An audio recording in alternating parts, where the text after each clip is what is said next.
嗨，大家好，我是坦平树。今天是2025年9月7号，这一期咱们继续聊一个热点话题。曾经在网上流传这么一句话，叫“投资不过山海关”，似乎在金融圈、投资圈，在这个企业界，好像是达成一个共识：有钱，对吧？你也不能到东北去投资啊。今天网上有个热搜，一般的这个不能到东北投资，指的是外地的资本。你到了东北，人生地不熟，东北那个地方干什么都需要什么托关系、讲人情，屁大点事都要托朋友。相反的，相对照的是江浙营商环境，叫浙里办，一个窗口能把所有问题解决掉。所以就有人说投资不过上海关，说东北的营商环境一言难尽。但是今天讲的是本地的企业家在东北也受一样的待遇。盲人企业家帮县政府垫资1000万收不回。我看有很多媒体报道，有大象新闻、红星新闻、咸阳什么新闻、华夏什么新闻、黄网、新黄河等等媒体都在报道，讲的是吉林松原的一个盲人企业家在跟政府打交道过程中他的遭遇。说这个8月20号，吉林省松原市长岭县企业家姜志国向大象新闻、大象帮求助，说8年前他们县相关部门遇到困难时找到他动员亲戚朋友一起筹资1000多万帮忙，但事过之后，县里相关部门选择性解决债务，姜志国被迫签下放弃部分债权的承诺书，导致自己资金链断裂，企业倒闭，亲朋反目。具体怎么回事？大家当时政府领导求我帮忙时，都是下来请我上去的。现在我来，连门都不让我进，因为说我那时候是县委大代表，还是一名共产党员，让我帮助政府有一个农民工讨薪的一个特别危机的事件。300万，300，但是能不能再多等点？过完年就不管了，要过年不有假，这是关键。这次你帮着解决这次农民工工资的问题，说政府这嘎子给你一个保障，用67套房源作为保障，备案到你们名下，就这么给我承诺的。完了，我就他们乡下的政府转了一个300万的，还有一个慈纳金转了一个222万的。上一年的农民工工资欠的还有一笔没给你解决完，人家又来上政府来讨薪来了。这个时候，他们又对我承诺，政府要修南环一个转盘，修转盘要占岭南花布小区的一块地，说能有一定的补偿，大约得1-2千万的补偿。朱元局长这亲自跟我说的，你把这次农民工一共是268万，说你能帮着解决了，说到时候这个钱是补偿款回来转到我们账户，我们就能把这个款直接就能拨付给你。完了之后，我就把这事情跟他帮着解决了，解决最后还最终不了了之了。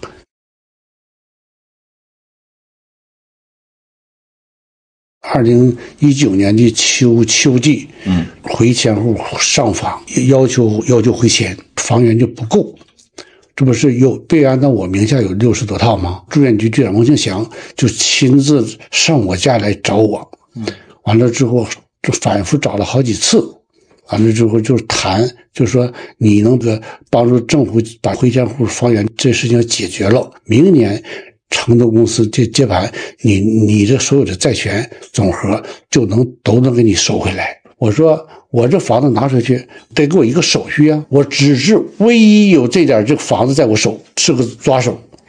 王立国县长说了，说别人找你不相信，我是个县长，这都坐在这个办公室，我是代表昌平县政府，那你还不相信我吗？就这么说我说这个我能骗你一个残疾人吗？那我还是人了，那我多损呢？老家对这支持力度，我认为比大连还大。就到任何城市，老家就说谁不管了，你都得抓。现在讲话，政府说现在讲话不了的，人可能我今天可能走错啥，但是这个事儿咱不能忘。一定要把它写进去，不能就空口白话，最后谁都不承认，那坏也是的。你就能跟政府这嘎达就捆到一起，说到时候是这个你这个钱和承包公司钱一起就一并收回，一定解决啊，说的非常恳切，就是让我放心。最终我就相信了政府，又相信了政府。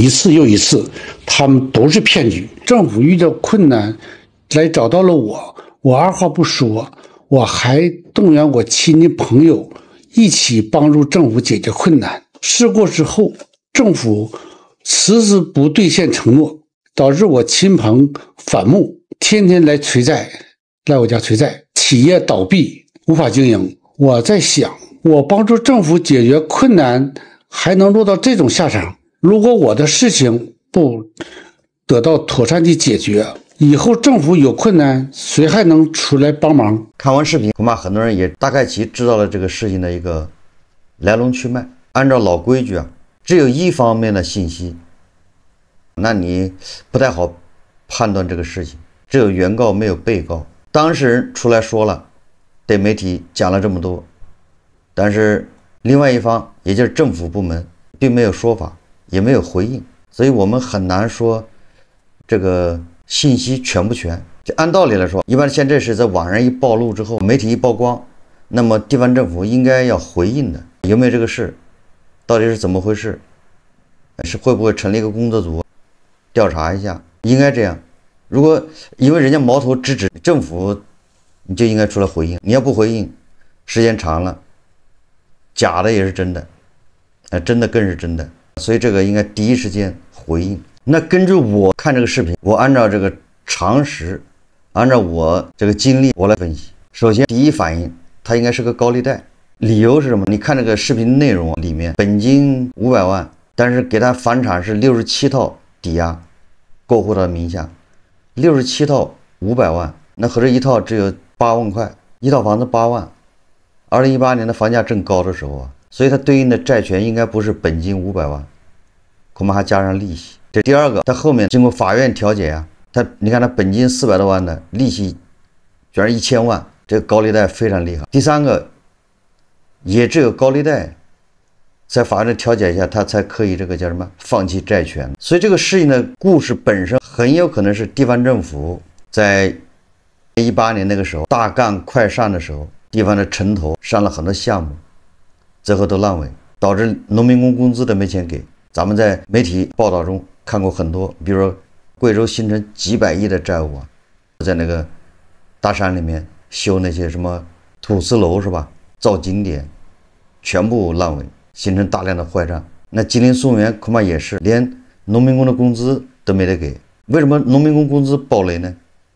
这我在以前节目说过，不知道从哪一年开始，国务院有个规定，一个死命令，你欠谁的钱，你不能欠农民工的钱。农民工的钱就是年底啊，春节之前必须解决，每年都这样。你借钱你也得给人发。我在以前节目都介绍过，只要涉及到农民工，而且这个是很多地方政府的一把手工程。如果农民工工资没解决，那到时候问责是问你一把手。所以你看，松原市政府在欠谁的钱，他都不在乎，农民工的钱他必须要还，所以他就没有办法，走投无路，借高利贷。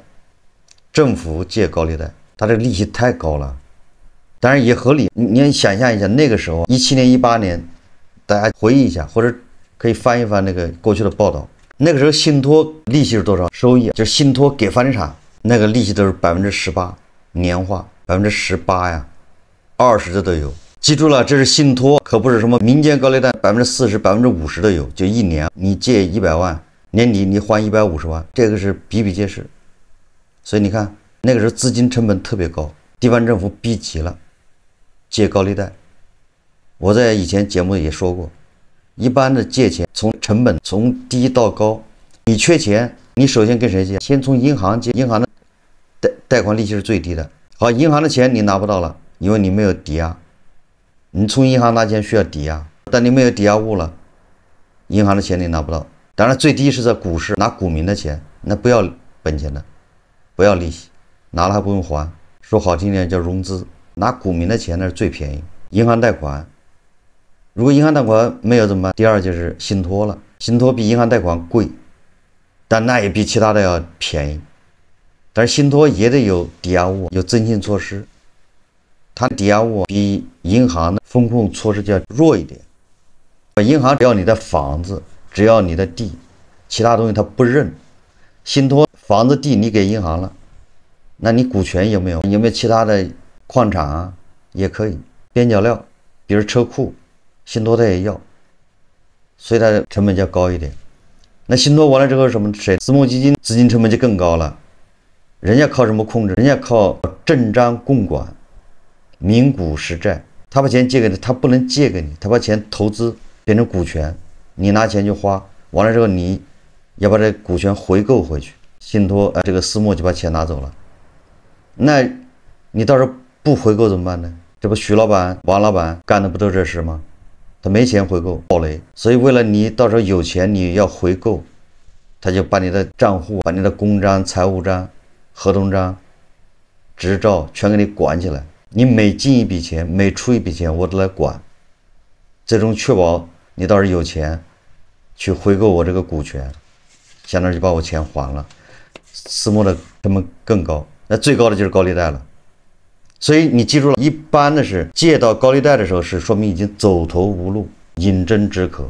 所以我就在想，一个政府的城投居然走投无路，到了民间借贷、高利贷这地步，你就知道东北已经到什么程度了。你看看这里面写的，对吧？本金400多万，最后利息要付1000多万，那什么概念啊？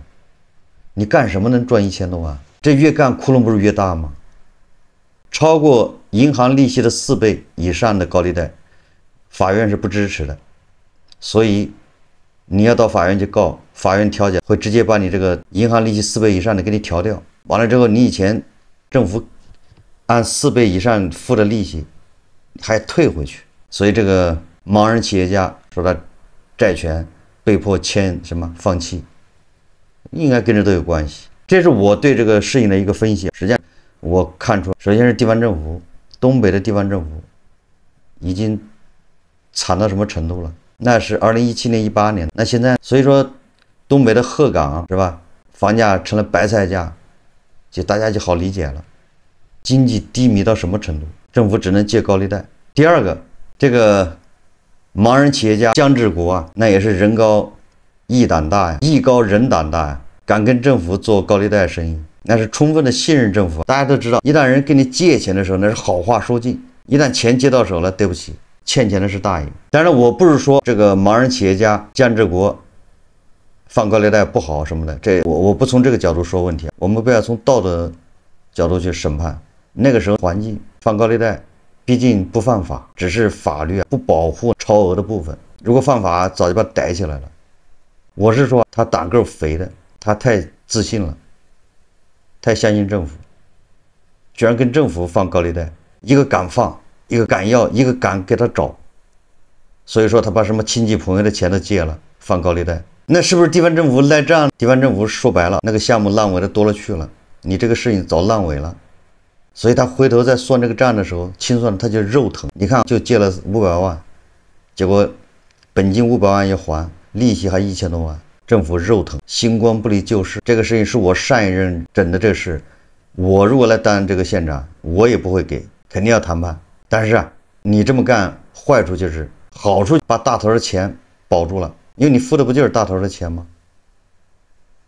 坏处就是什么？你给地方营商环境造成了不可估量的损失，会有诚信危机，就是一个政府说话不算数。所以这个视频里面说什么选择性清偿，他也不说清楚。我理解的就是把他本金给他，利息就少算了，象征性的算一点。那么他这个姜志国，他那个钱从哪儿来？恐怕他从别人那周转过来的，利息不低。我这举个例子，很多做高利贷都这么做，他那个钱从别的小贷公司拿过来，月息或者年化30%，他转手借给政府，年化50%，他就赚个20%。所以他说这个钱是我七大姑八大姨，我亲戚的，是谁的不重要，总之他拿来有成本。放高利贷都这么放嘛。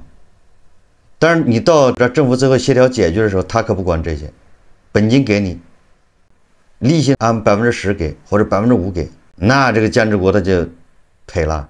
本来在里面吃点这个差价，结果现在反而把自己套里面。我在这里面看到的是整个东北的经济一个缩影，这个就是叫多米诺骨牌效应，经济越差，导致它越难盘活，越缺钱，最后就是饮鸩止渴，越高利贷它越还不起，它就诚信危机，它不想还，那就你的信誉就更差，信誉更差，更没人投资你就更死，它就进入一个恶性循环了。投资不过山海关，没有活钱去，你借也借不到，这就是恐怖螺旋。所以东北要整点什么事，金融资本是不愿意去的，因为政府都没有信誉，谁会有信誉呢？国企有吗？更没有，政府都没有，国企怎么可能有信誉？来一个宰一个，来两个宰一双。毫不夸张的说，松原政府、松原市啊，甚至是全中国欠发达地区的一个缩影，这是共性问题，也就是咱们以前说的地方债。所以这个视频让我们看到了政府的地方债都是些什么债，都已经整到高利贷上来了。这个利息你付得起？你什么项目能有这么大的收益？当然，这个高利贷是有点这个太夸张，但实际上你只要超过10%的利息，你现在做什么生意有10%利润呢？能有10%的收益？所以我们说地方化债、地方债，那你这高利贷怎么化？真的是把人家利息要付了吗？大家知道这个当地的企业家敢跟政府做生意，这里面是不是已经说明了问题？也就这里面某种程度上有一定的这种勾连、利益输送、权钱交易。如果这个钱能够如期的付出来，你想这个业务得赚多少钱呢？这是暴利啊！那这里面利润哪些人分呢？所有的民营企业家自己一个人拿得走吗？你得拿出来分吧。说来说去，地方债买单的时候到了，有多少个地方政府像松原市一样？所以我们叫管中窥豹，可见一斑。一叶知秋，就通过这么个事情了解一下其他地方，大差不差，都一个模子倒出来的。欠发达地方的政府，他就这么整，他没钱，能过一天是一天。我只能管现在，至于后面有人能不能还得起，关我什么事？大家还记得口罩期间那个大名鼎鼎的核酸大王张和子？这个3年口罩期间，张和子多风光啊！那业务是遍及全国。现在核酸大王张和子是不是在跟政府打官司呢？给各个地方政府要钱呢？